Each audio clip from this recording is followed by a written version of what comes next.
ओम शांति।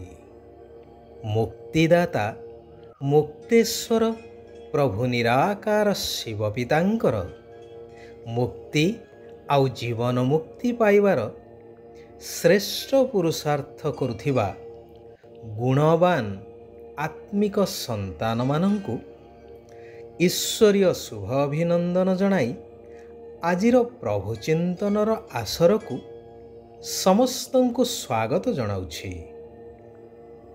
रामायणर कथा समस्ते जानिछन्ति।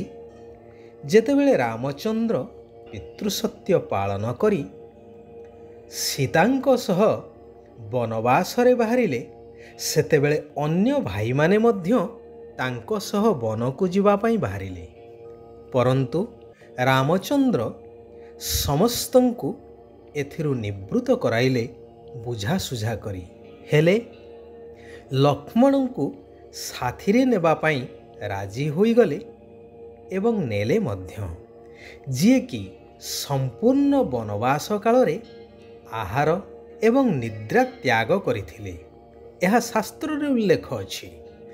यह पछर रहस्य को बुझाई शास्त्र रे मध्य यह उल्लेख अछि कि रावणर महापराक्रमी पुत्र मेघनाद, जिए कि इंद्रजीत नाम विख्यात तपस्या बल रे बर पाइथिला कि ताकू केही परास्त करि परिबे नाही, मात्र जिए 14 वर्ष काल निद्रा आउ आहार त्याग करिथिबो तांकरी हातरे तार मृत्यु होई परिबो।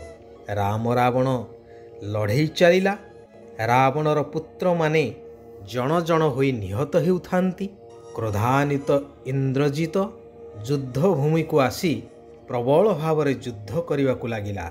रामचंद्र को मध्य व्यतिव्यस्त करि पकाइला, परंतु शेषरे लक्ष्मण हाथ रे ही इंद्रजित निहत हेला।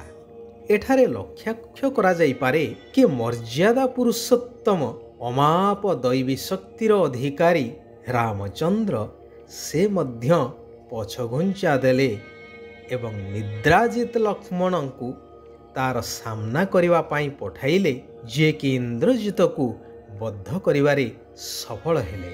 सेथिपाई उचित अर्थरे कहा जाइछि कि किछि महान कार्य करिवा पाई हेले किछि त्याग मध्य करिवा को पड़िथाए।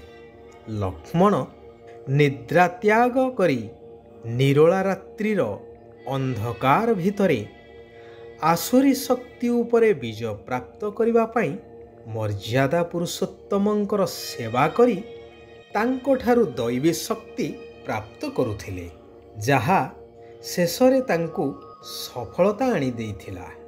वर्तमान एई कल्याणकारी पुरुषोत्तम संगम जुगरे स्वयं सर्वशक्तिवान निराकार परमात्मा मध्य कहउछन्ति कि मधुर आत्मिक संतान माने निद्रा उपरे विजयी हुओ, रात्रि उजागर रही ज्ञानर चिंतन मंथन कर, कारण एहाठारू निरोला समय आउ कौनसी समय होई परिबो नाही। बुद्धि को एकाग्र करिवार यह सर्वोत्कृष्ट समय अटे। तेणु उजागर रहिबा सहित शिव बाबांक स्मृति रे रुह, तेबे जाई पांच विकार रूपी माया उपरे विजयी होई सदा खुशी रे रही पारिबो। खुशीर पारा बा निशा सर्वदा रही पारिबो। भगवान कहउछन्ति एई स्थूल दुनिया रे अनेक छुट्टी दिवस मना जाई सरकारी बा बेसरकारी स्तर रे एहार लाभ उठेई थांती।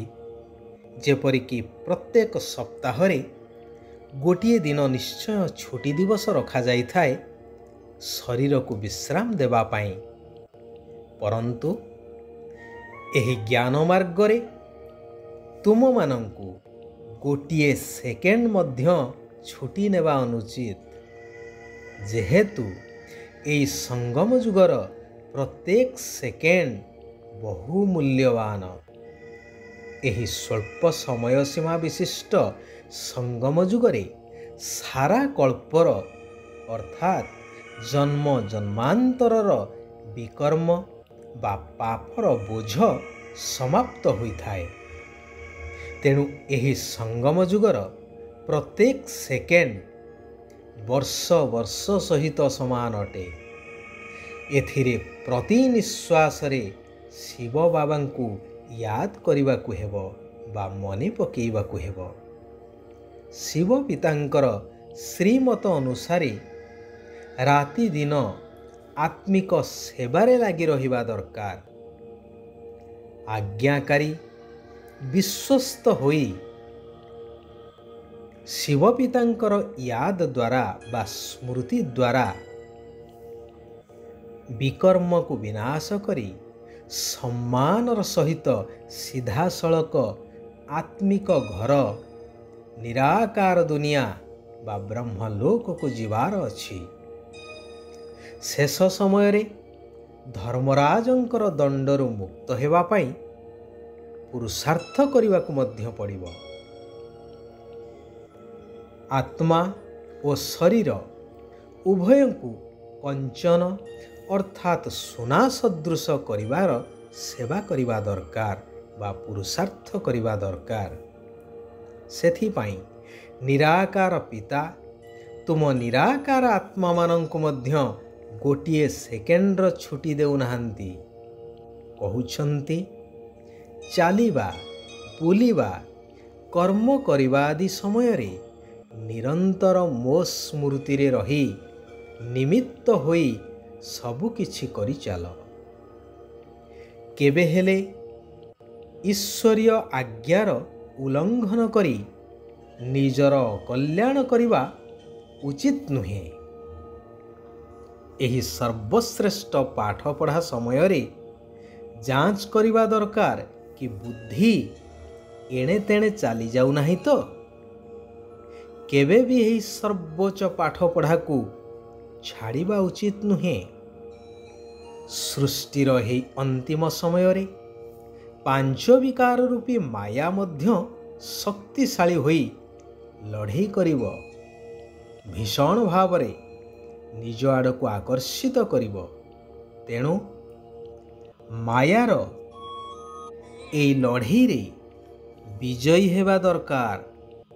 ଶିବ ବାବା କହୁଛନ୍ତି ବିଶ୍ୱର ସର୍ବ ଆତ୍ମାଙ୍କୁ ଶୁଭ ଭାବନା, ଶୁଭ କାମନାର ଆଞ୍ଜଳି ଦେଇଥିବା ବା ଆଞ୍ଜଳି ପ୍ରଦାନ କରୁଥିବା ସଚ୍ଚା ସେବାଧାରୀ ହୁଅ। ଏହା ହିଁ ସହଜ ଏବଂ ସର୍ବଶ୍ରେଷ୍ଠ ସେବା ଅଟେ। ଯେଉଁଠାରେ ରହି ମଧ୍ୟ ଏହି ସେବା କରିପାରିବ।